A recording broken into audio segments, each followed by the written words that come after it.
Who invited her looking like that?" My brother didn't whisper it. He practically shouted across my dad's luxury birthday party. "Can't afford new clothes." He laughed, eyes locked on my thrift store dress. His wife didn't even blink. With her abilities, secondhand is probably all she deserves. Every head turned, every eye judged. No one said a word. Neither did I. Because just then, the restaurant owner walked straight up to our table, smiled, and said, "It's an honor to serve you, Miss Ivy." The silence that followed, louder than their laughter. For a heartbeat, I thought I'd imagined it. The way his voice carried calm, respectful, unmistakably certain. The way his eyes didn't skim past me like everyone else's had. He stood there waiting as if this moment belonged to us alone. And the room packed with people who had spent the last 10 minutes measuring me against the price tags they couldn't see froze. My brother's smile cracked first. It wasn't dramatic. It didn't shatter. It simply slipped, like a mask losing its grip. His wife blinked once, then twice, as if she'd missed a line in a script she thought she knew by heart. My father's face tightened in confusion, the proud host suddenly unsure of the seating arrangement he'd rehearsed all night. I felt it then, the shift, a current running under the polished tables and carefully plated dishes. People leaned in without meaning to. A few turned their heads toward the owner, waiting for clarification, a punchline, anything to make this make sense again. But the owner didn't explain. He didn't need to. He nodded once at me, professional and warm, and moved on to greet another table. Just like that, as if nothing extraordinary had happened, as if he hadn't just rearranged the room. I exhaled slowly. My hands were steady. That surprised me. Minutes earlier, I'd been standing at the edge of the party, wondering if I should have stayed home. The invitation had come late, an afterthought wrapped in polite obligation. My father's milestone birthday, hosted at a restaurant he'd been bragging about for weeks. "The best place in the city," he'd said. "It's hard to get a reservation." He'd said it the way he said most things lately as proof. Of success, of taste, of being the kind of man people listen to. I listened too. I always did. I'd chosen the dress on purpose. Simple, clean lines, no logos. The kind of piece you could wear anywhere and belong nowhere. I'd found it secondhand months ago, tucked between sequins and synthetics, and it fit like it had been waiting. I didn't think about it again until I stepped into the restaurant and felt the room size me up. My brother had already been holding court, telling a story that involved numbers and influence, and how hard he'd worked to make things happen. His wife laughed at all the right moments. My father basked in it. The golden glow of approval had always followed my brother around like a spotlight. I knew the choreography. When my brother spotted me, his laugh changed pitch, sharper, performative. He looked at me the way someone looks at a smudge on glass, annoyed that it interrupts the view. And then he said it. I could have responded. I had words ready. I always did. Years of practice had made me fluent in deflection and small smiles and smaller explanations. But something in me stalled. Not fear, not a shock, just a tired clarity. I didn't want to spend another evening translating myself into something palatable, so I stayed quiet. The insult landed anyway. It always does. It doesn't need permission. It feeds on the space it creates. People shifted, embarrassed for me, or embarrassed to be seen with me, I couldn't tell which. A woman at the next table glanced down at her own dress, then back at mine, relief flickering across her face. Comparison is a reflex. Then the owner arrived. After he left, conversation crept back in, tentative and uneven.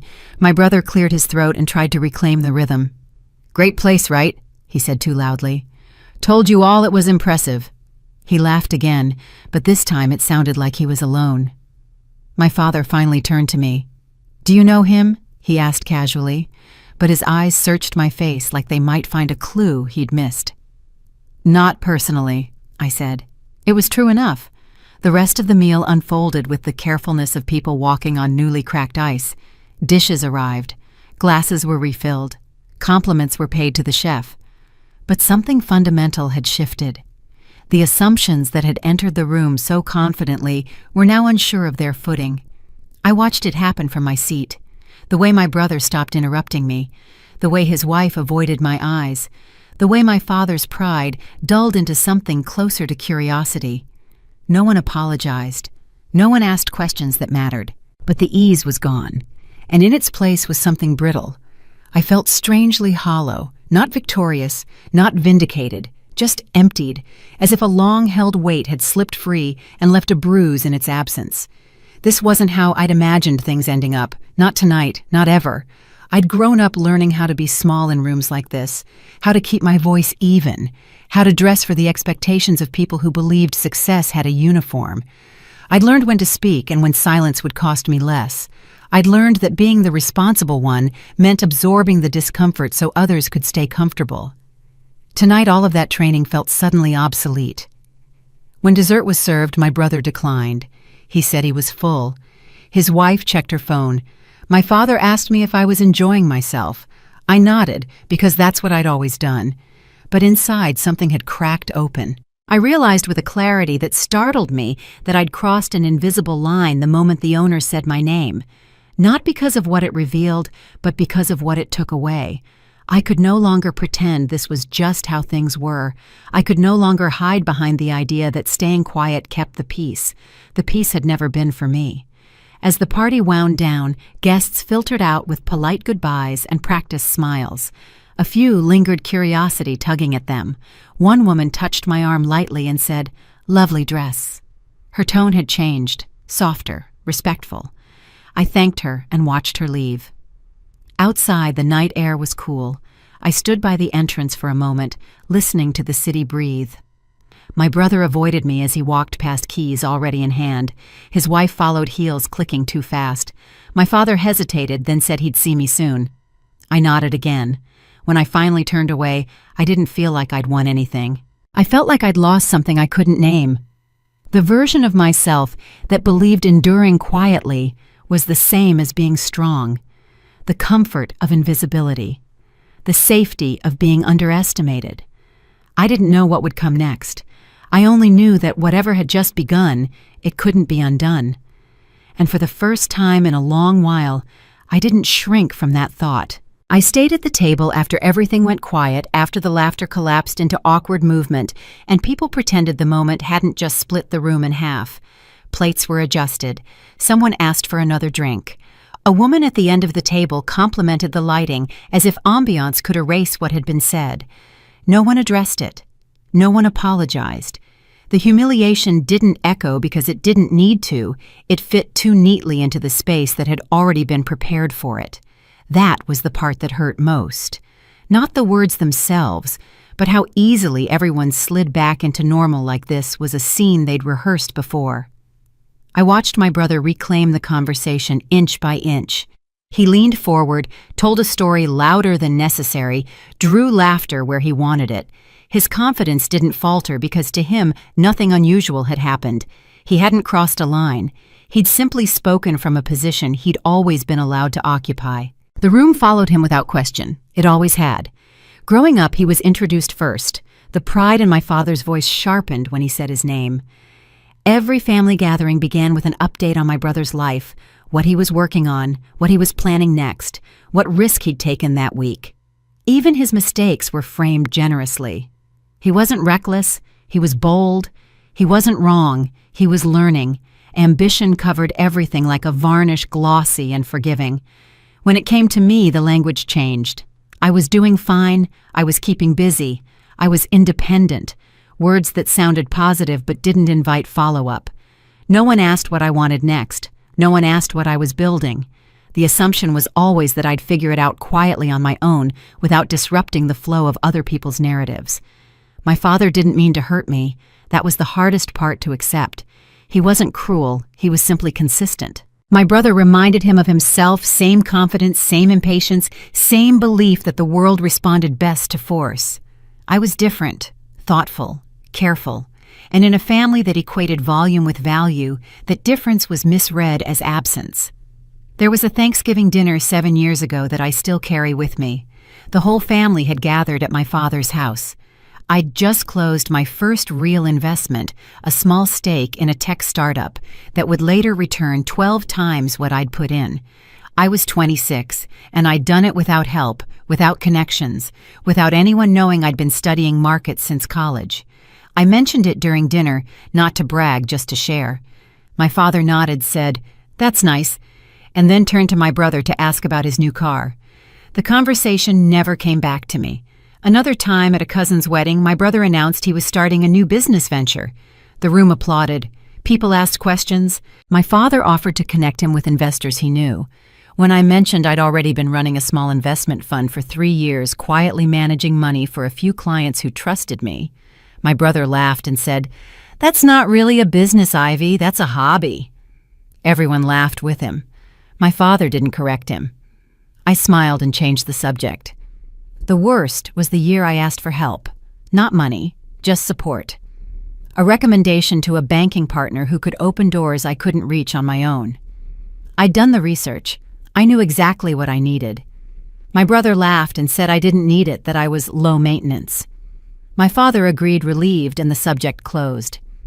I learned then that asking only reinforced the idea that I was the one who didn't require attention, that being easy made me invisible.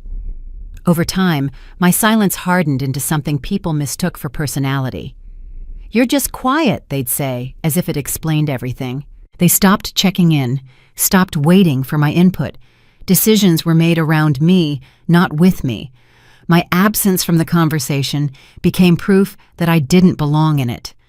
The role solidified not because I chose it, but because everyone else found it convenient. Sitting at the table that night, I understood something with startling clarity.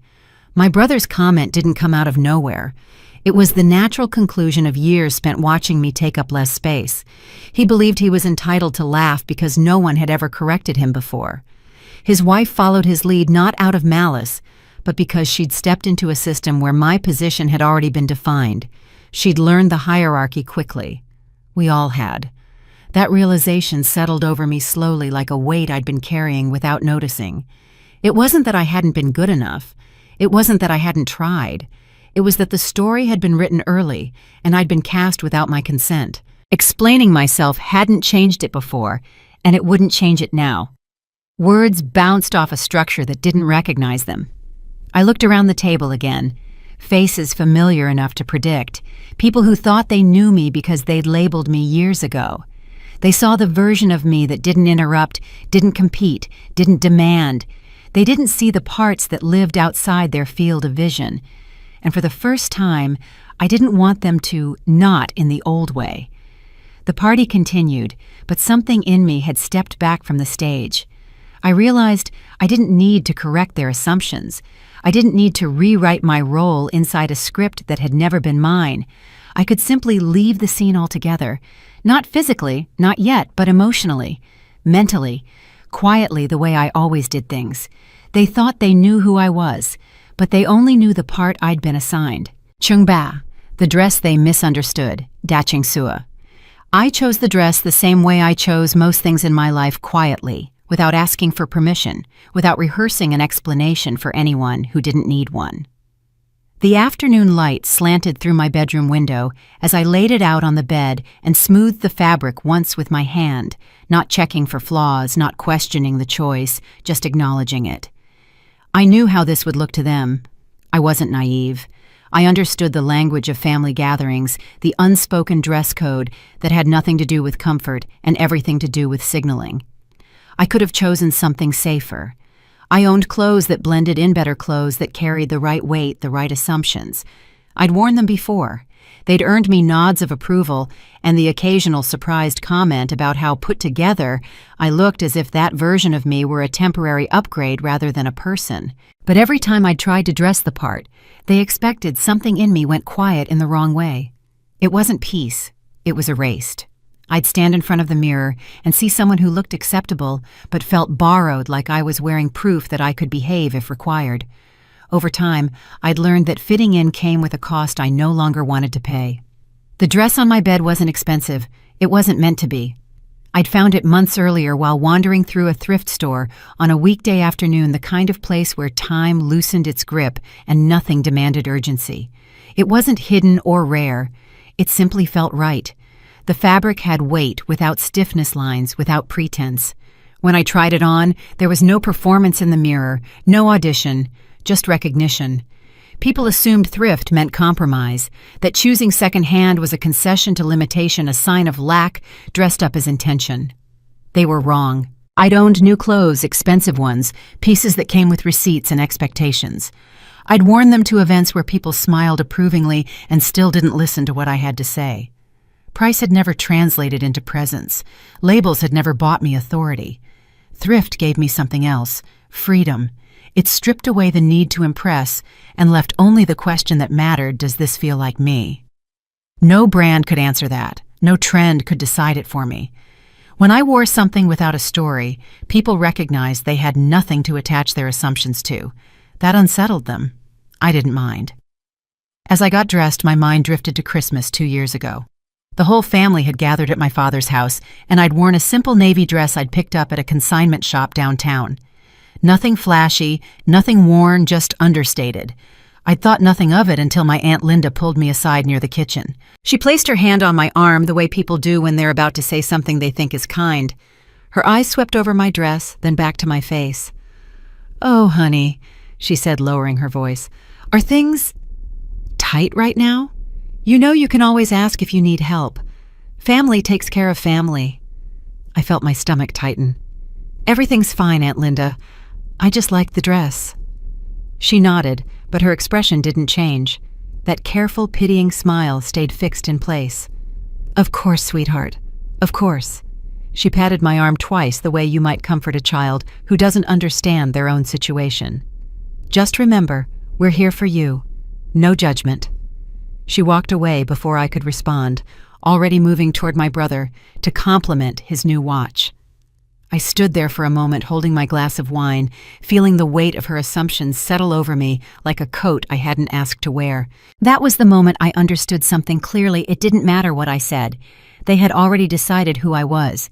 My words would bounce off their conclusions like rain off glass. The only thing speaking would do was confirm their belief that I was defensive, that I had something to prove, that I was embarrassed by my circumstances. So I smiled. I changed the subject. And I'd spent the rest of the evening watching my family discuss my brother's latest purchase, while no one asked me a single question about my life. Standing in my bedroom now, I could still feel the ghost of that moment. The dress on my bed wasn't so different from the one I'd worn that Christmas, and I knew exactly what would happen when I walked into the restaurant tonight. The looks, the whispers, the careful concern masking judgment. There was a moment, brief but honest, when I considered changing anyway. My hand moved toward the closet, toward the designer dress still hanging in its dry cleaning bag.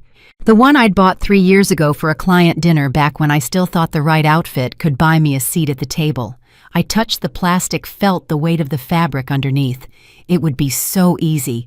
Put it on, blend in, avoid the commentary, get through the evening without becoming a topic of conversation. My fingers lingered on the hanger for a long moment, longer than I wanted to admit.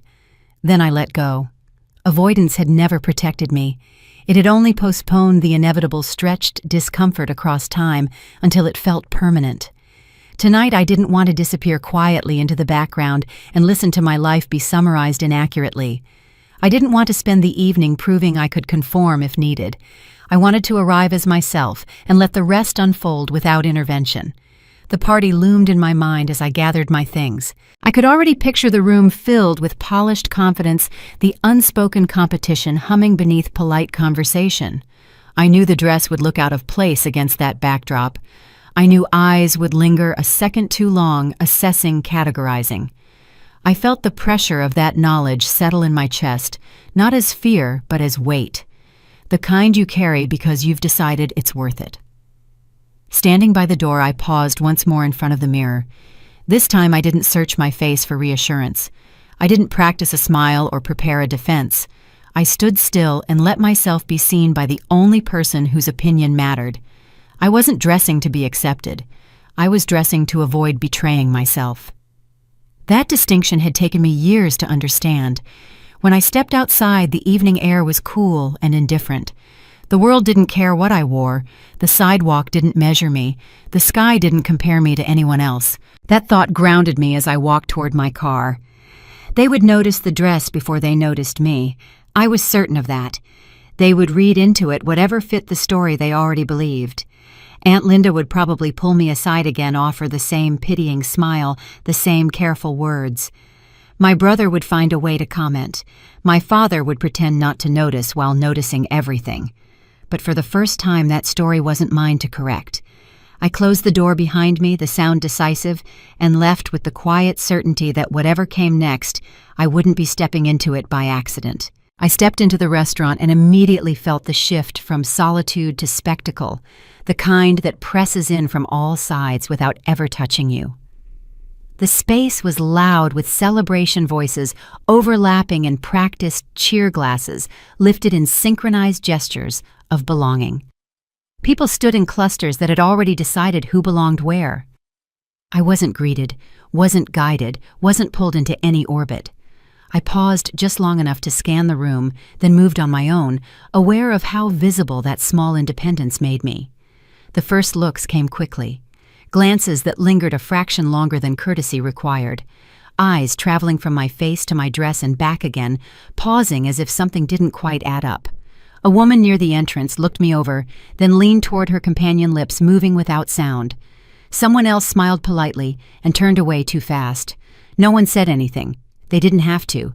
The assessment was already happening. I made my way towards the family table, weaving past conversations that dipped and rose, careful not to interrupt. The farther I walked, the more aware I became of the contrast. Jackets cut to impress dresses, chosen to signal effort, the quiet uniform of people who knew how they wanted to be seen.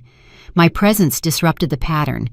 I felt it in the slight hesitations, the recalibrations. I didn't shrink. I kept walking. The table was exactly as I expected.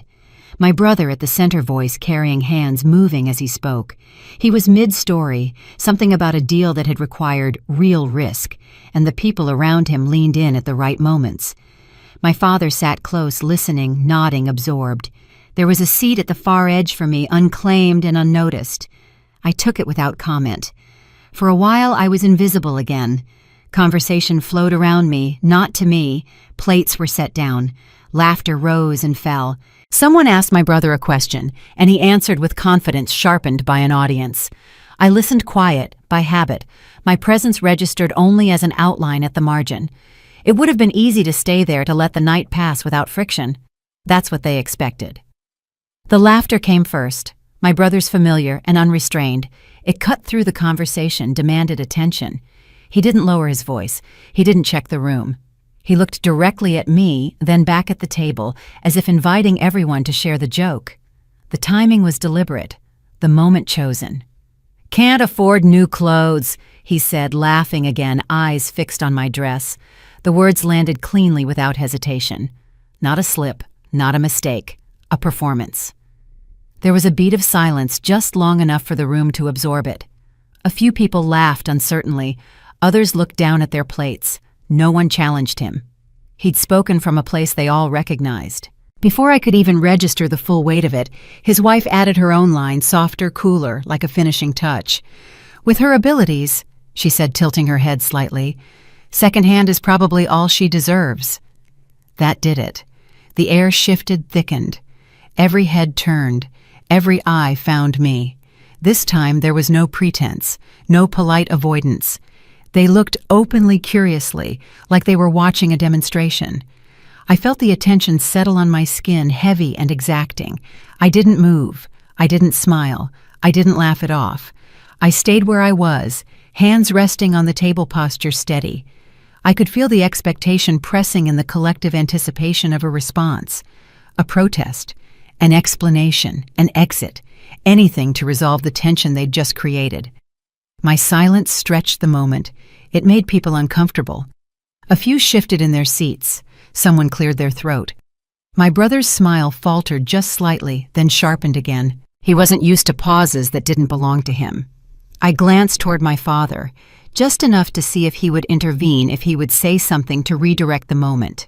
His eyes flicked between us. He hesitated. The calculation was visible, the internal weighing of disruption versus comfort. Then he looked away, said nothing. That was the cut that went deepest. Not because I expected rescue, but because the absence of it confirmed what I already knew. Silence in that moment wasn't neutrality. It was a choice. Around us, the room tried to recover. A few people laughed again, this time more forced. Others avoided looking at me entirely, as if eye contact might imply complicity or courage. The humiliation had been delivered, acknowledged, and quietly approved. The system worked as designed. I stayed seated. I didn't leave. I didn't apologize for existing. That choice unsettled them more than any argument would have. My brother's expression tightened. He'd expected compliance in some form, defensiveness, embarrassment, retreat. Instead, he got stillness. It threw off his rhythm. Conversation attempted to resume, but it moved awkwardly now, stumbling over the space where something unresolved sat. My brother tried to reclaim control, raising his voice again, telling another story, laughing too loudly. It didn't land the same way. The room had changed. Not in my favor, not yet, but enough to be felt. The whispers began then, low and cautious. Not all of them are unkind, but none of them helpful. Pity crept in alongside judgment, and I found I preferred the latter. Pity still placed me below them. It still required me to accept their version of the story. They thought they'd taught me a lesson, that they'd reinforced the hierarchy, reminded me where I belonged. What they didn't realize was that in making their assumptions so public, so unmistakable, they'd revealed more about themselves than they ever intended. The roles they clung to, the permissions they took for granted, the ease with which they justified cruelty when it was familiar. I didn't need to speak to understand it. I didn't need to defend myself to see it clearly. Sitting there under the weight of their attention, I felt something solidify. The humiliation wasn't the point. The point was the exposure, and once seen, it couldn't be unseen. The conversation at the table restarted with the efficiency of people trained to smooth over discomfort. Someone asked about dessert. Another person commented on the music. Plates were shifted, glasses refilled, laughter reintroduced in smaller, more careful doses. It was as if the moment that had just passed needed to be buried quickly before it contaminated the rest of the evening. I watched it happen in real time and understood something immediately. If I spoke now, if I objected or defended myself, I would become a disruption. Not an insult, not the cruelty. Me. That was the consequence of speaking up in a room like this, the way it forced me to become the problem while everyone else remained comfortable. The humiliation hadn't stopped the party. It hadn't even slowed it. It was absorbed, categorized as acceptable collateral. And if I refused to play along, if I insisted on naming what had just happened, I would be the one accused of ruining my father's birthday. I knew this pattern well. It had been rehearsed across years of gatherings, disagreements, and almost arguments that never quite made it into the open. The family meeting about the inheritance still burns in my memory. I was 24. My father had gathered us to discuss how assets would eventually be divided. My brother received a detailed breakdown properties investment accounts, the family business shares. When it came to my portion, my father waved his hand vaguely and said, "Ivy will be fine. She's always been independent." My brother nodded, satisfied. I asked what that meant exactly. My father sighed and said I was overthinking it. The meeting ended. The topic never came up again. I learned then that asking questions was interpreted as greed, while my brother's expectations were simply understood as reasonable. Another time, I tried to explain why I couldn't attend a family vacation they'd planned without consulting me. I had a critical meeting with a potential banking partner, the kind of opportunity that could change everything for my fund. My brother laughed and said I was playing businesswoman. My father said I should prioritize family. When I pointed out that no one had asked about my schedule before booking, I was told I was being difficult. The vacation happened without me. No one called to check in. The worst was when I finally responded to one of my brother's comments at a dinner party. He'd made a joke about how I'd never amount to much, and everyone laughed. I looked at him directly and said calmly, "You don't actually know anything about what I do." The table went silent. Then my brother smiled and said to everyone, "See? She's always been jealous." The words stuck immediately. From then on, any objection from me could be dismissed with that single label. Each time I spoke up, the outcome was the same. The structure didn't bend. It reinforced itself. My words were absorbed and repurposed as evidence of my inadequacy. That understanding sharpened at the table that night. I watched how quickly the room adjusted, how effortlessly people chose comfort over fairness.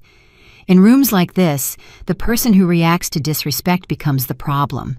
The person who delivers it, if they belong to the right group, is excused as blunt, honest, or joking. My brother had power here. He always had. He was the center of gravity. I was at best a detail. If I challenged him publicly, I wouldn't be heard as someone standing up for herself. I'd be heard as someone disrupting the order. So I stayed quiet, not to endure, but to observe. Silence gave me something speech never had: clarity. I noticed who laughed immediately and who hesitated, who avoided my eyes and who looked at me with something like discomfort. I noticed how quickly people accepted the insult as truth, how little resistance it encountered. No one looked surprised. That told me this wasn't an anomaly. It was permission exercised. I watched my brother closely. He waited for my reaction even as he tried to mask it with another joke. His confidence relied on response. Without it, he seemed momentarily unmoored. His wife glanced around the table, gauging the room, adjusting her posture. That was when the decision crystallized. Speaking now would cost me control. Silence would preserve it. I asked myself what I stood to gain from defending myself in that moment. An apology, unlikely. Understanding, even less so. I'd gain the temporary relief of having said something, followed by the familiar aftermath of being told I'd overreacted. If I stayed silent, I would keep something more valuable. I would keep my dignity. I would deny them the satisfaction of watching me scramble for approval. I would refuse to validate the role they'd assigned me by playing it correctly. They mistook my silence for surrender. That was the irony. They thought I'd accepted my place. What they didn't see was that I had simply stopped participating in the exchange altogether. I wasn't arguing within their framework. I was stepping outside of it.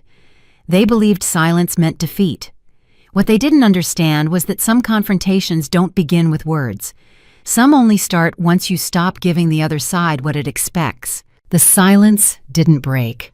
It stretched, thickened, and settled over the table like a held breath no one wanted to release first. Conversations nearby resumed in fragments, but ours lagged behind, stalled by something none of them could quite name. I stayed where I was, hands folded loosely, posture unchanged. I wasn't bracing for anything. I wasn't retreating either. That was when I noticed the movement before anyone else did, not because it was loud or dramatic, but because it was deliberate.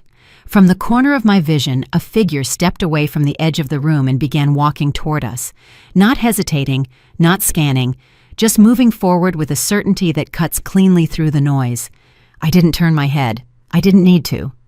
The shift in attention rippled ahead of him. Conversations dipped. Someone straightened in their seat. Someone else paused mid-sentence. He stopped beside our table, not at its head, not near my brother, not anywhere that would have made sense under the old hierarchy. He stopped next to me. I felt it then, the subtle recalibration of the room, the way eyes redirected themselves, reassessing the scene with new information they didn't yet understand. "Miss Ivy," he said, his voice measured and clear, cutting through what little chatter remained. "It's an honor to serve you this evening." The words landed and stayed. My brother's laughter died mid-breath. His wife's expression froze, then slipped just enough to reveal the calculation underneath. My father looked up sharply, the movement almost involuntary, as though a sound he hadn't expected had finally reached him. No one spoke. No one laughed it off. No one questioned the introduction. In that moment, the owner's authority outweighed whatever assumptions had governed the table seconds before. I met his gaze and nodded just once. "Thank you," I said, keeping my voice level, offering nothing more. I didn't explain. I didn't expand. I didn't soften the moment for anyone else's comfort. The owner smiled politely, inclined his head, and stepped back, already turning away, his part complete. He hadn't lingered. He hadn't clarified. He hadn't needed to. The effect lingered everywhere. The room didn't rush to fill the silence this time. It sat in it, examining the implications. The people who had been so quick to laugh earlier now studied their plates, their glasses, anything but me. The ones who had stayed quiet before looked alert, suddenly aware that the ground beneath them might not be as stable as they'd thought. My brother recovered first, or tried to. He let out a small laugh, lighter than before, aimed at no one in particular. "Guess they're really stepping up the service tonight," he said, as if the comment could be folded neatly back into the evening. The joke hovered unsupported. No one picked it up. His wife didn't smile. She didn't speak at all. Her eyes flicked to me, then away. My father remained silent. He watched me with an intensity that hadn't been there before, as though he were seeing a familiar object under unfamiliar light. He didn't ask the obvious question. He didn't ask any questions. Instead, he observed his attention caught between the composure I'd maintained all evening and the respect the owner had shown without explanation. Around us, the party pressed on, but the tone had changed. No one commented on my clothes now. No one made jokes at my expense. The absence was noticeable, heavy with implication. People spoke more carefully. Laughter, measured glances, guarded. The certainty they'd worn earlier had thinned, replaced by something closer to caution. I stayed silent, not because I couldn't speak, but because silence had taken on a different quality. Before it had been interpreted as weakness, as acquiescence. Now it reads as restraint, as a choice. The less I said, the more space the truth seemed to occupy on its own. I could feel the questions forming unasked, piling up behind polite expressions. Who was I to the owner? Why had he addressed me that way? What did everyone else know that they didn't? My brother shifted in his seat, adjusting his jacket, glancing around as if searching for an ally. He'd always thrived on leading the room, on setting the tone and watching others follow. Now the room wasn't following. It was waiting. His voice, when he spoke again, lacked its earlier confidence. He commented on the menu, on the wine, on anything neutral enough to regain footing. It didn't work. The energy had moved past him. My father leaned slightly closer, not enough to be obvious, but enough that I noticed. He didn't speak, but his attention was fixed, searching for context. He had built his understanding of me on a set of quiet conclusions, none of which had accounted for this. The evening continued, but nothing returned to what it had been. Conversations skirted safer topics. People addressed me more carefully, some with a new politeness that bordered on deference, others with studied neutrality. No one asked outright. No one challenged the shift. They accepted it because authority had spoken, and authority rarely needed to explain itself. I didn't feel triumphant. What I felt was a steady clarity, a confirmation of something I'd suspected but never seen proven so cleanly. I hadn't needed to defend myself. I didn't need to correct anyone. The truth, once acknowledged by the right voice, carried its own weight. They didn't ask me who I was. They didn't ask what I did. And in their hesitation, in that collective pause, I understood something important. The questions had become dangerous. Whatever answer I might give now carried the power to finish what had already begun. The party kept moving, but the momentum had shifted in a way no one could quite undo. After my name was spoken out loud by someone whose authority the room instinctively trusted, everything continued under a new set of unspoken rules. Conversations resumed, but they skirted closer to neutral ground. Laughter returned, but it arrived late and left early. People looked at me differently now, not openly, not boldly, but with a careful curiosity that hadn't existed before. None of this was new to me. It only felt new to them. The first time I walked into this restaurant, it was a Tuesday afternoon 3 years ago. The place was nearly empty. No celebrity chef reputation yet. No waiting lists. Just a man named David Reynolds standing behind the bar, sleeves rolled up, going through receipts with the kind of focus that told me everything about how much of himself he'd poured into this place. I'd heard about the restaurant from a colleague in my investment fund, someone who mentioned it in passing as a place with potential but no capital. That phrase stuck with me. I'd built my career on recognizing exactly that combination. I didn't introduce myself with my last name. I didn't mention my family or their money. I walked in as a customer, ordered lunch, and watched. The food was excellent. The service was attentive but not rehearsed. The space had character without trying too hard. More importantly, I noticed how David spoke to his staff. He knew their names. He asked about their lives. When a young server made a mistake with an order, he corrected it quietly without embarrassment. After I finished eating, I asked if I could speak with the owner. David came over wiping his hands on a towel, clearly expecting a complaint. Instead, I asked him about his expansion plans. He laughed, surprised. Expansion I'm trying to make next month's rent. We talked for 2 hours. Not about prestige or growth strategies at first. About margins. About the cost of quality ingredients versus the markup customers would accept. About staff retention and why he refused to cut corners on employee meals. About the risks of growing too fast and the costs of staying small. He didn't sell me a dream. He showed me his reality. His books were open on the table within 30 minutes. His projections were conservative, almost pessimistic. When I asked what he would do with a significant investment, he didn't talk about Michelin stars or media coverage. He talked about fixing the ventilation system, hiring a second sous chef so his team wouldn't burn out, and finally replacing the walk-in freezer that broke down every other month. That was when I knew. This wasn't a man chasing glory. This was a man trying to build something real. I made my decision before I left that afternoon. I told him I wanted to invest. He asked who I was, with what firm, what fund. I told him it would come from me personally. He asked why. I said because I believed in what he was doing, and because I didn't need my name attached to it to know it was the right choice. We negotiated terms over the next 2 weeks. I was clear from the beginning I didn't want my name on the wall. I didn't want acknowledgement at events. I didn't want the relationship to become transactional in the way that visibility always makes things. I'd seen what happened when investors demanded recognition. Every interaction became a calculation. Every decision filtered through ego. I wanted distance, clarity, the ability to support something without becoming its story. David understood. He didn't question it. He recognized discretion as a form of trust. Over the next 3 years, we built a partnership that existed almost entirely outside public view. I came by occasionally, always as a regular customer. We spoke on the phone about quarterly numbers. When he needed additional capital for the second location, I provided it without hesitation.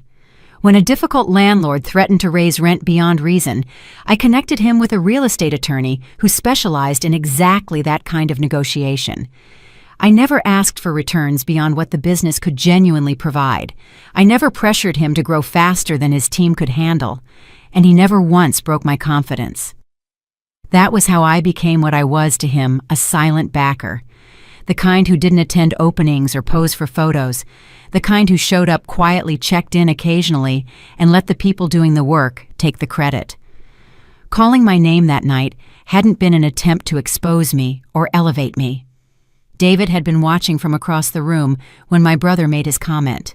He'd seen the imbalance, the disrespect, and he'd acted the only way he knew how, by acknowledging me the way he always had, without theatrics, without explanation. Back at the table, my family didn't know any of this. They felt the shift without understanding its source, which made it all the more destabilizing. My brother sat straighter than before, his confidence thinning into something more brittle. He glanced at me once, then away, as if looking too closely might reveal something he wasn't ready to confront. His wife avoided my eyes entirely, now her earlier certainty replaced by a careful neutrality. My father watched me in a way he never had before, not critically, not dismissively, with attention. I could have explained. The truth was sitting right there, ready to be spoken.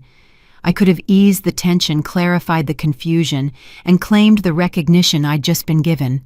But ease wasn't the point. Timing was. The truth offered too soon would have been filtered through defensiveness and pride. So I kept quiet. They thought knowing the truth would bring me relief. They were wrong.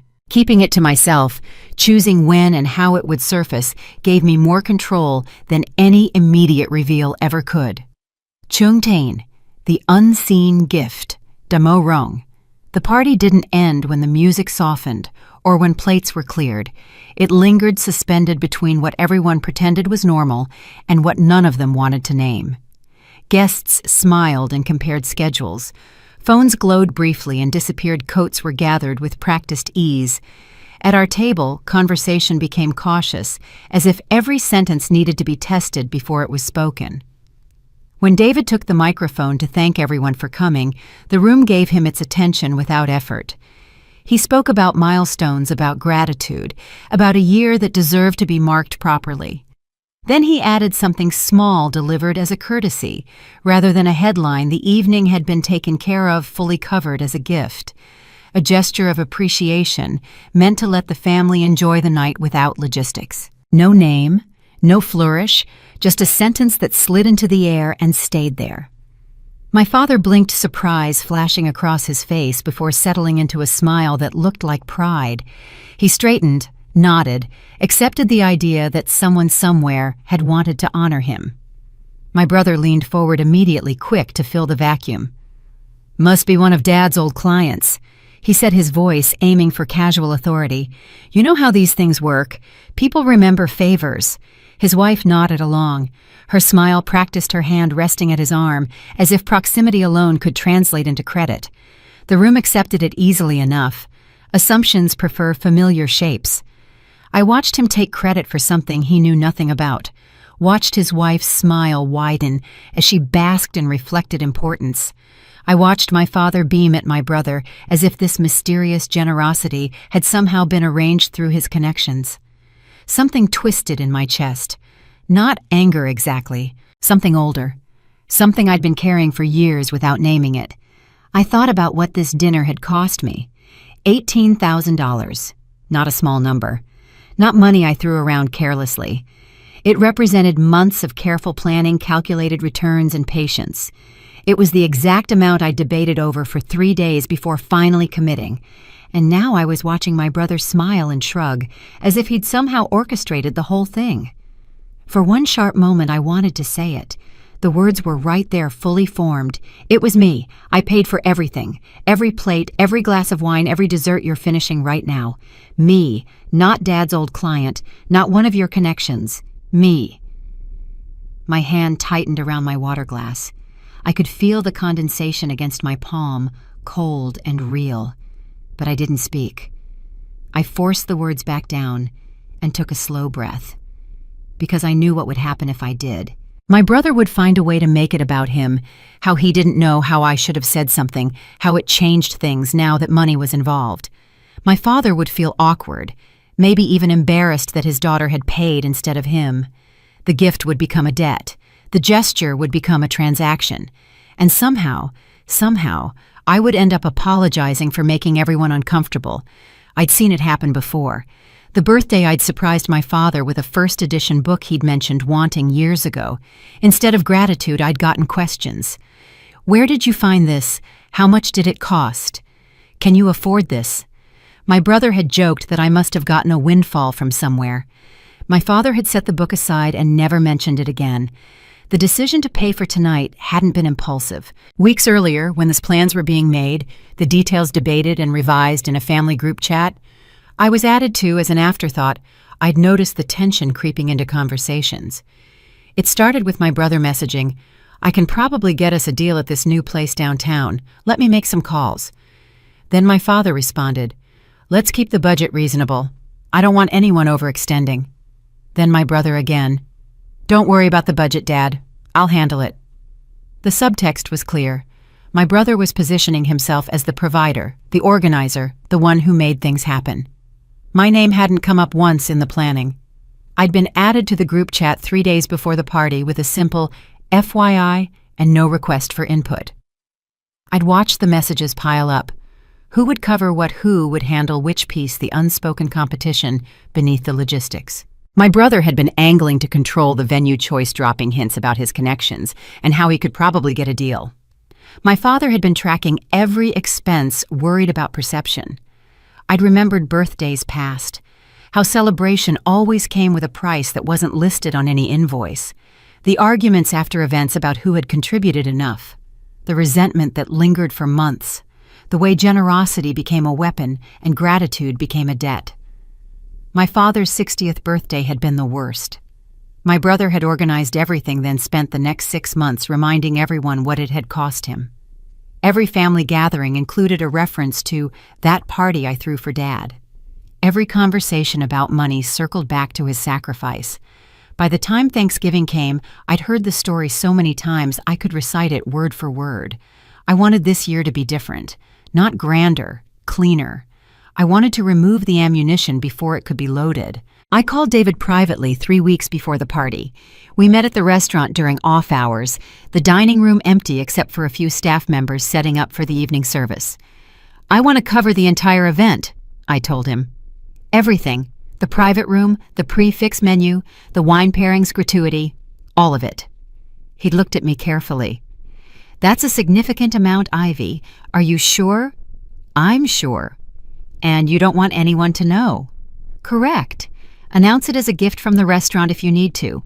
A gesture for a valued guest. Whatever works. Just don't mention my name." He nodded slowly, understanding settling into his expression. "Family stuff. Family stuff." He didn't ask more questions. That was one of the things I appreciated about David. He understood that some things didn't need to be explained. I'd written the check that afternoon. $18,247. I'd looked at the number for a long time before signing. It was more than I'd spent on myself in the past 2 years combined, more than my car, more than 6 months of rent on my apartment. But it wasn't about the money, not really. It was about removing myself from the equation entirely. If I'd offered to split the cost, it would have become a competition. If I'd paid openly, it would have become a story about me trying to show off. By paying anonymously, I was erasing myself from the narrative altogether, giving my father a birthday that wasn't shadowed by obligation or resentment. That was worth $18,000 to me. What I hadn't anticipated was how it would feel to sit here now watching my brother take credit.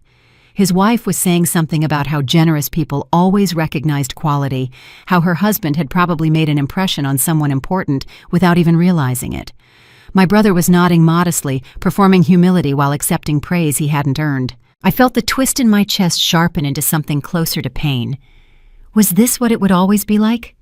Would I always be invisible even when I was the one holding everything together? Would my contributions always be absorbed into someone else's story? For a moment, just a moment, I felt tears prick at the back of my eyes. Not from sadness, from exhaustion, from the sheer weight of being unseen for so long. I blinked them away before anyone could notice, reached for my water glass, took a long, slow sip. No, I wouldn't let this moment break me. I'd made a choice, and I'd made it for reasons that still held true. The gift wasn't about recognition, it was about love. About wanting for once to give my father something uncomplicated. If I spoke now, I would destroy exactly what I'd been trying to create. The moment I said the words, the gift would stop being a gift and start being evidence. It would become a weapon in an argument I didn't want to have. Proof of something I didn't want to prove. I didn't want it weighed. I didn't want it turned into leverage or obligation. I wanted it to remain what it was, a choice made quietly without expectation, even if that meant watching someone else take credit, even if that meant swallowing this particular pain in silence. A manager stopped by our table near the end of the night, checking in with professional warmth. He addressed my father respectfully, thanked him for choosing the venue, then glanced at me with recognition he didn't try to hide. "If there's anything you need, Miss Ivy," he said, his tone measured deferential. My father's head turned at that slowly. He didn't ask a question.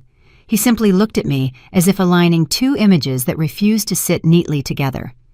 The manager moved on, unaware of the ripple he'd left behind. The discomfort sharpened.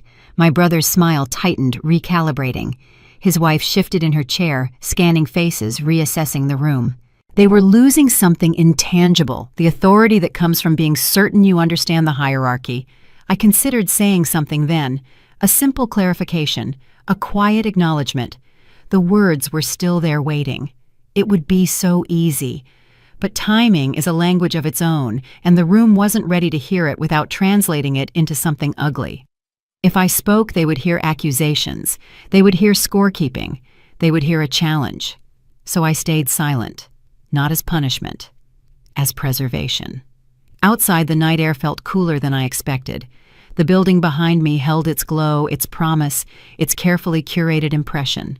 I paused not to savor anything, but to settle myself. The pain in my chest had faded to something duller, more familiar. I'd carried it before. I would carry it again.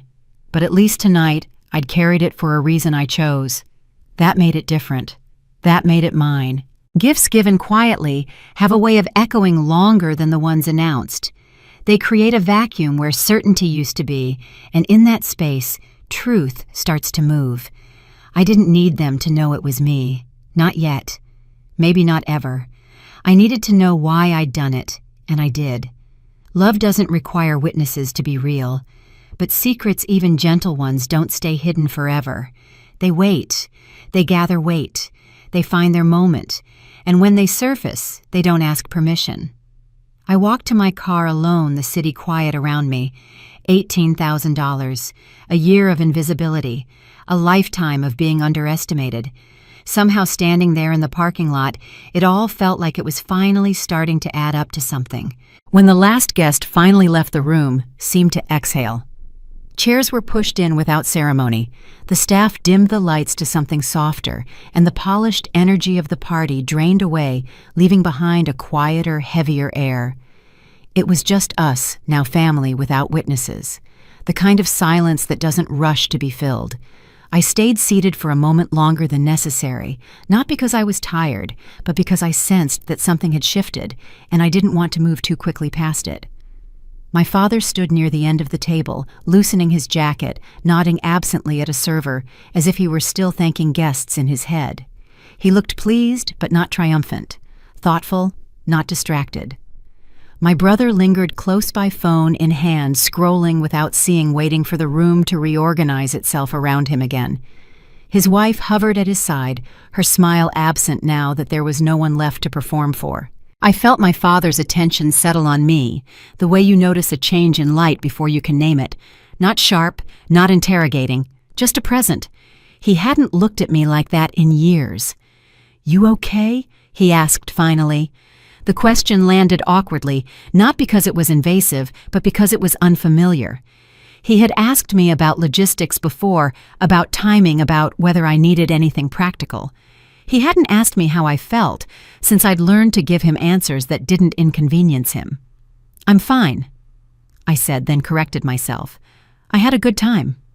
He nodded, accepting that without commentary. That alone surprised me. He leaned against the table the way he did when he was thinking rather than directing. "It was a nice night," he said.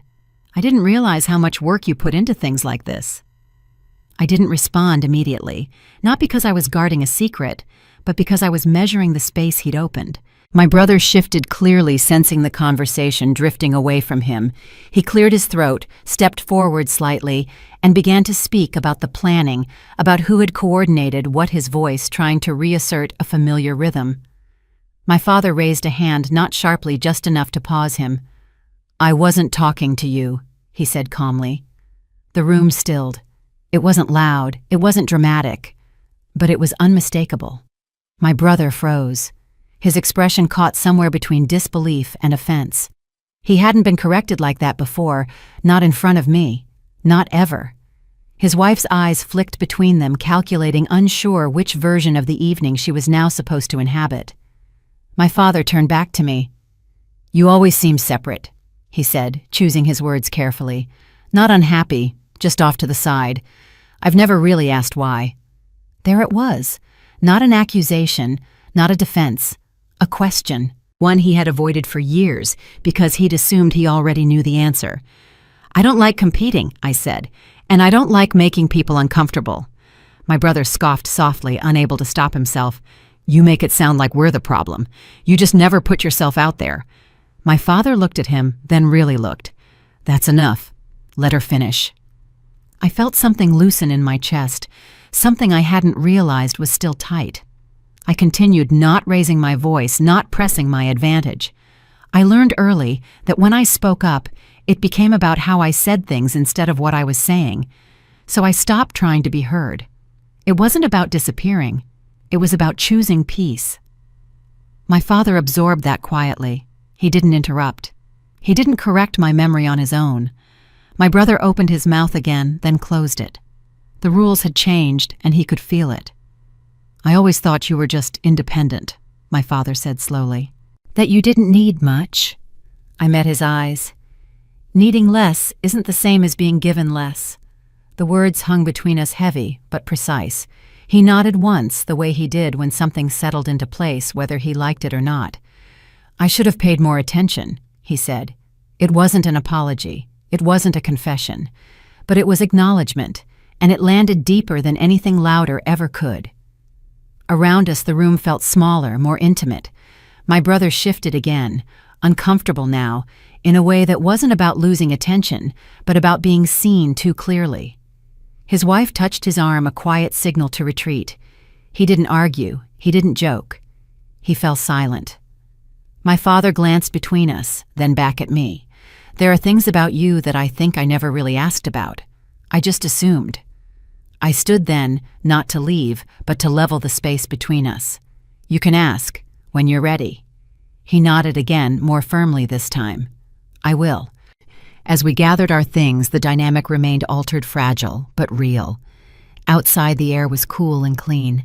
My father walked beside me toward the parking area, not ahead, not behind. It felt deliberate. Before we parted, he stopped and turned to me. "I'm glad you came tonight. I think I needed to see you like this." I didn't ask what he meant. I didn't need to. Some things only surface when someone finally asks the right question. By morning, the questions had outpaced the politeness. What lingered from the night before wasn't embarrassment exactly, but unease, the kind that refuses to settle until it's given a shape. My brother was the first to give it direction. He couldn't stand not knowing who had paid, couldn't tolerate the idea that something significant had happened without his involvement. Control once disrupted, demands to be reclaimed. Over coffee that tasted like routine, he started making calls. His tone is crisp, almost friendly, the way people sound when they expect compliance. He asked about invoices, about authorization, about who had signed off on the evening. He framed it as housekeeping as curiosity. The people on the other end of the line heard something else: insistence. The answers came back clean, too clean to bend. The event manager explained the payment had been settled weeks prior, the account cleared in full with explicit instructions not to disclose the source publicly. My brother pressed voice tightening, suggesting there must be a record, a name, a reason. There was. The manager didn't hesitate. Ivy, silent backer, long-standing relationship. Paid in full as a personal gift. No credit requested. No announcement authorized. It wasn't said with drama or judgment. It was said the way facts usually are, without ornament, without concern for how they land. Silence followed on my brother's end, heavy and unmistakable. When he brought it to the family later that afternoon, he didn't present it as a discovery. He presented it as confusion, as if the truth had ambushed him rather than answered a question he'd forced. My father listened, his face shifting slowly through disbelief, then comprehension, then something closer to shame. The pieces aligned with an almost cruel efficiency: the owner's deference, the manager's familiarity, the gift without a name. All of it pointed in one direction, and none of it could be reframed into coincidence. No one looked at me right away. That was the strangest part. The truth was sitting there undeniable, and still they hesitated, as if acknowledging it aloud would make it real in a way they weren't prepared to handle. My brother stared at the table, jaw tight. His wife sat rigidly beside him, her earlier confidence nowhere to be found. The center of gravity had shifted this time irrevocably. My father broke first. He didn't raise his voice. He didn't perform with authority. He simply spoke, and the weight of the room followed his tone. "Is this true?" he asked. Not accusatory, not incredulous. Just tired. I nodded once. I didn't explain. I didn't justify. The truth didn't need support. He exhaled slowly, as if releasing something he'd been holding for years without realizing it. "You paid for the whole thing," he said. It wasn't a question anymore. It was recognition. His eyes didn't leave mine. "And you didn't say a word." "I didn't do it to be thanked," I said. That was all. The silence that followed was dense, almost physical. My father's shoulders slumped slightly, the posture of someone confronted not with a single mistake, but with a pattern. He looked at my brother, then back at me. "I let you take credit," he said quietly, to no one and everyone at once. "I assumed. I didn't check. My brother opened his mouth, then closed it again. There was no version of the story left that centered him without collapsing under scrutiny. His wife glanced at him, then away, recalculating her place in a hierarchy that had just dissolved. "You're telling me," my brother finally said, his voice strained, "that you own part of that restaurant, that you've had money this whole time and never said anything. I built something. I said evenly. I didn't owe anyone a report. But the way you dress, the way you act, the way I dress has nothing to do with what I'm worth. You decided it did. That's on you." He looked like he wanted to argue to find the angle that would let him walk away with something intact, but there was nothing left to grab. "I'm sorry," my father said, and this time the words were directed fully at me. "I'm sorry for not seeing you, for letting you be dismissed, for thinking silence meant you didn't matter." He didn't add conditions. He didn't soften it with explanations. He said it in front of everyone, knowing exactly what it cost him to do so. I didn't rush to comfort him. I didn't wave it away. "I didn't do any of this to prove anything," I said. "I did it because it felt right. That's all." The words landed harder than any accusation could have. There was nowhere left to hide, no narrative to retreat into. "I don't want this brought up again." I continued setting the boundary I'd earned. Not as a favor, not as a story. I'm not interested in being the rescuer or the exception. I just want respect. My father nodded immediately. "You have it," he said, and for the first time it didn't sound like a promise he'd forget how to keep. The apology didn't fix the room. It didn't soften the air or suddenly return everyone to their places like a reset button. After my father spoke, the silence stretched on, awkward and unresolved, the kind that exposes how little language can do once something fundamental has been named. I realized then how deeply the myth of closure runs in families like mine. Say sorry, move on, restore order. But nothing in my body felt restored. The memories didn't dissolve because an apology had finally arrived. They lined up quietly, waiting to be acknowledged or ignored all over again. An apology didn't erase the past. It only created the possibility of a different future. Whether I stepped into that future or how close I stood to it was still my choice. That choice didn't belong to me alone for long. Within days, the pressure began subtle at first, dressed up as concern. A relative called to check in, voice warm, careful. "Your dad took it really hard," she said. "It meant a lot that he owned up to it. Families don't always get that." Another followed, gentler still.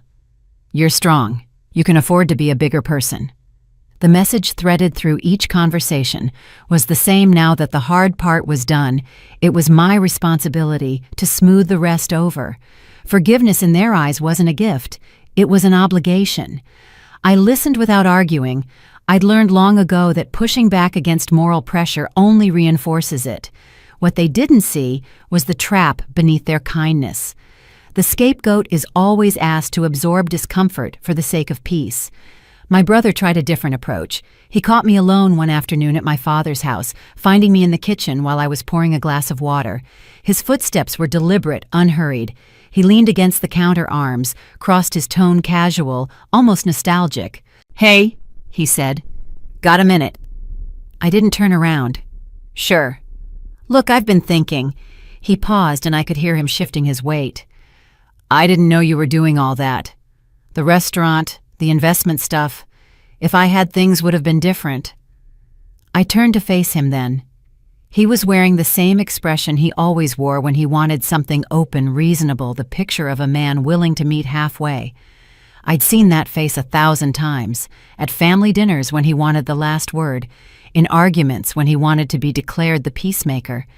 It was the face of someone who believed his own narrative so completely that he couldn't imagine anyone seeing through it. "Different how?" I asked. He blinked, caught off guard by the question.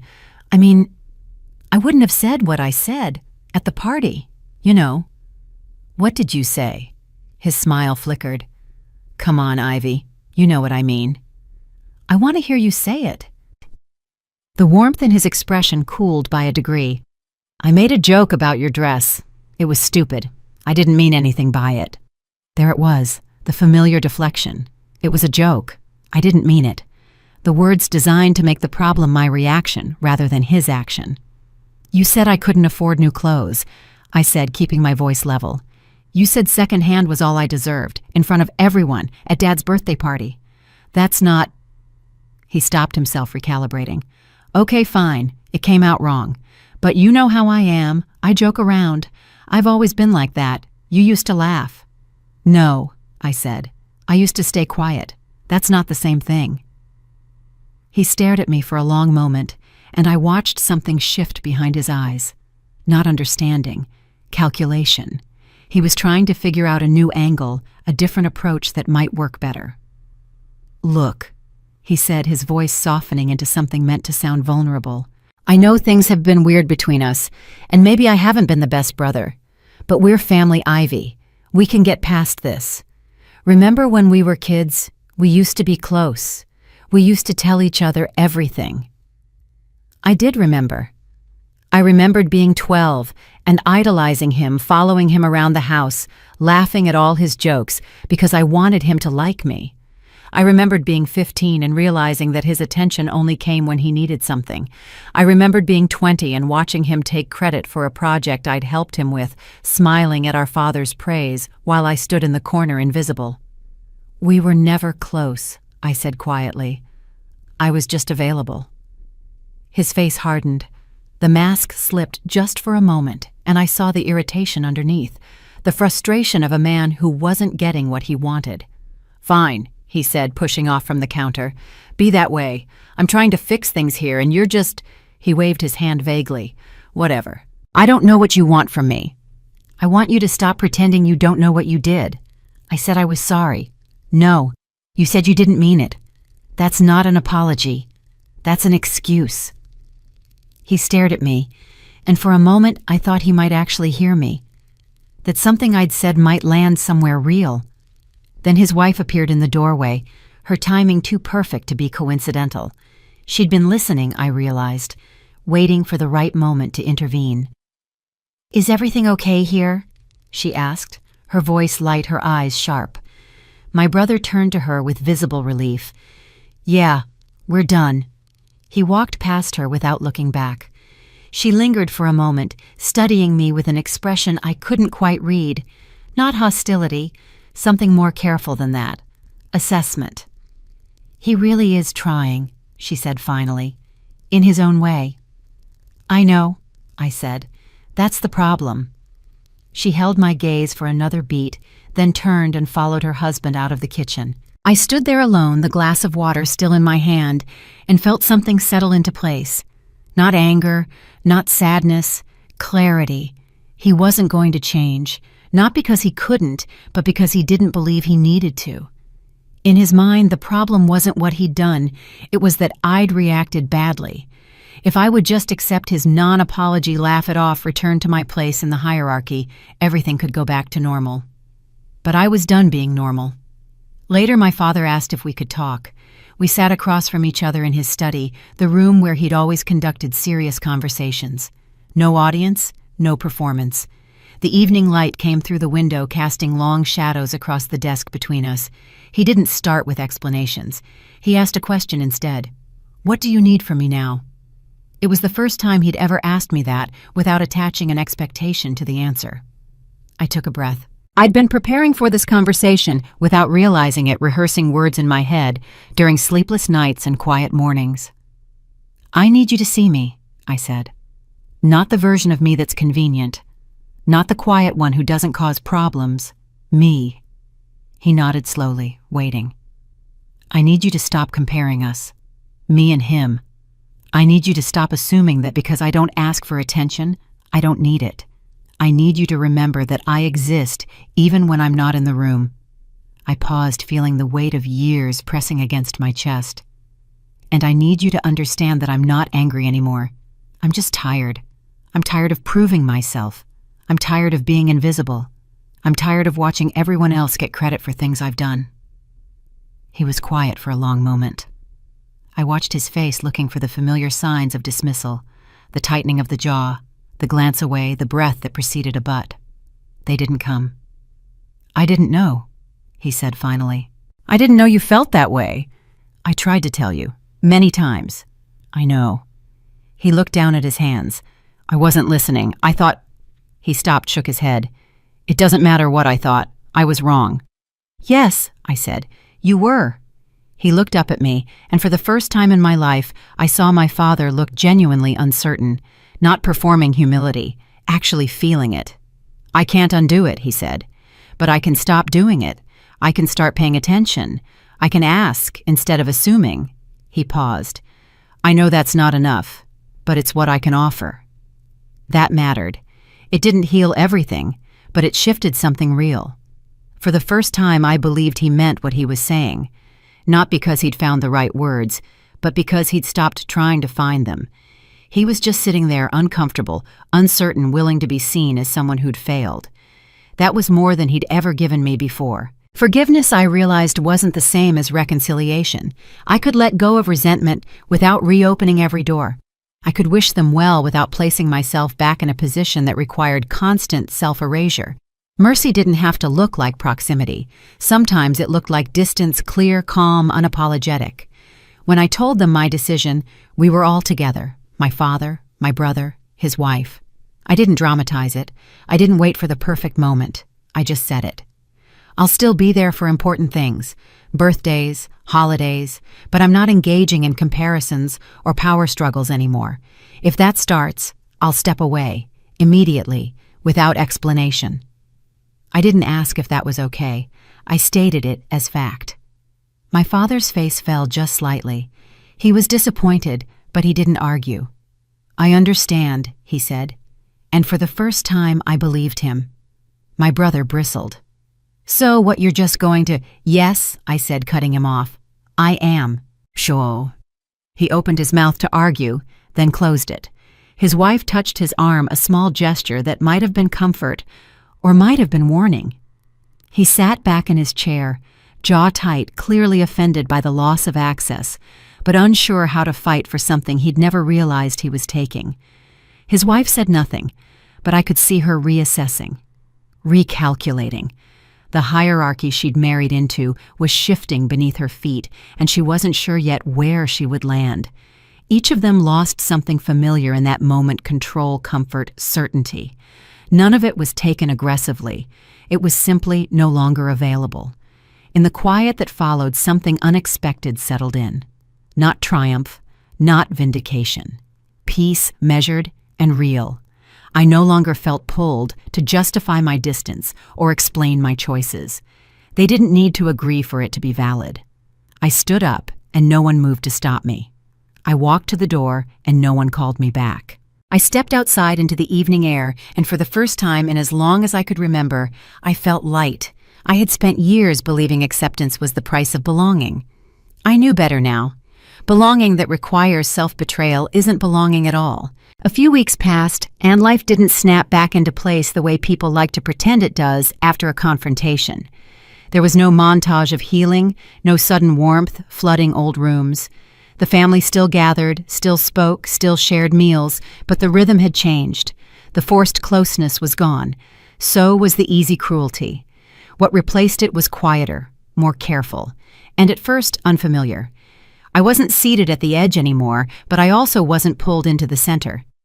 I chose where I stood now, and that choice held.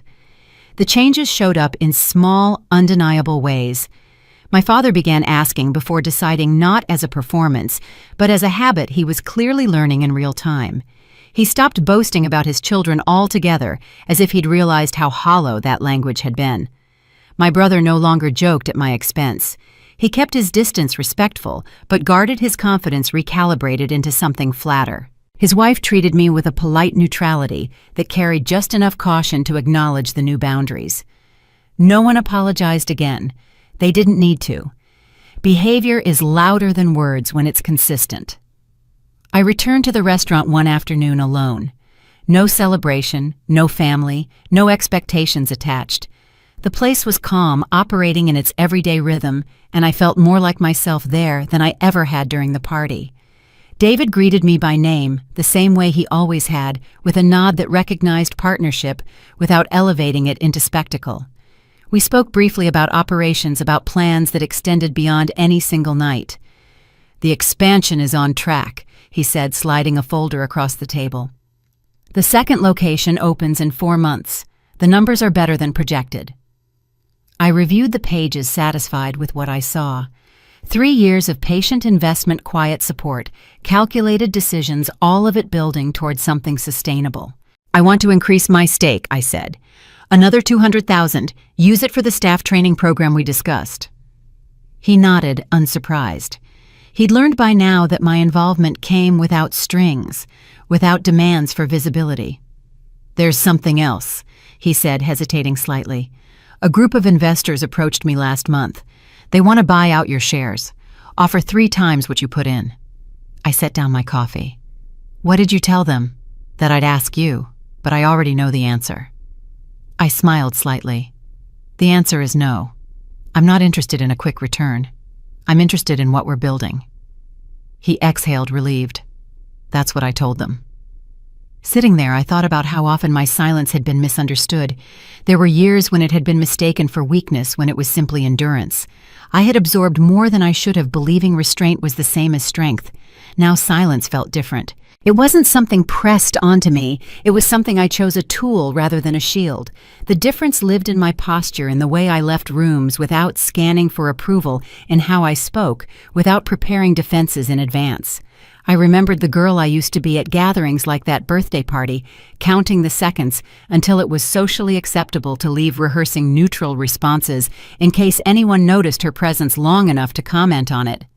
I remembered the exhaustion of always being ready to explain myself and the relief of realizing I didn't have to. The transformation hadn't been loud. It had been cumulative, a series of choices that finally aligned. Taking my power back had never been about embarrassing anyone or watching them fall apart. It wasn't about proving my worth with receipts or revealing everything I'd built in secret. Power was the freedom to stop negotiating my value. It was the ability to walk away from narratives that required me to be smaller so others could feel tall. I didn't need to tell my whole story to be respected. I only needed to stop participating in stories that erased me. The family dynamic didn't repair itself overnight, and it didn't need to. What mattered was that the old roles no longer fit. I wasn't the one smoothing over tension, translating emotions, or absorbing discomfort to keep things pleasant. Without that role, the family had to adjust or sit with the friction they'd avoided for years. On my way out of the restaurant, I paused briefly, not to look back, but to acknowledge the shift. I didn't need anyone to understand all of me. I didn't need recognition or redemption. I needed autonomy, and I had it. That was enough. I drove home with the windows down, the city moving around me without resistance. The quiet felt earned, not imposed. For the first time, I wasn't measuring myself against anyone else's expectations. I wasn't wondering how I was being perceived. I was present in my own life, grounded in choices I could stand behind. I'm not who I was. I don't need to be. And I don't need permission to say that. If you've ever been judged by your appearance, underestimated, because you didn't fit someone else's definition of success, I hope this story reminded you of something important. Your worth isn't determined by the people who refuse to see it. Sometimes the most powerful thing you can do is stop explaining yourself and start living on your own terms. Do you think distance is harder than forgiveness, or the other way around? If this story stayed with you, leave a comment. I read them all. And if you made it this far, thank you for staying. If you want more stories like this, don't forget to like and subscribe so you don't miss what comes next.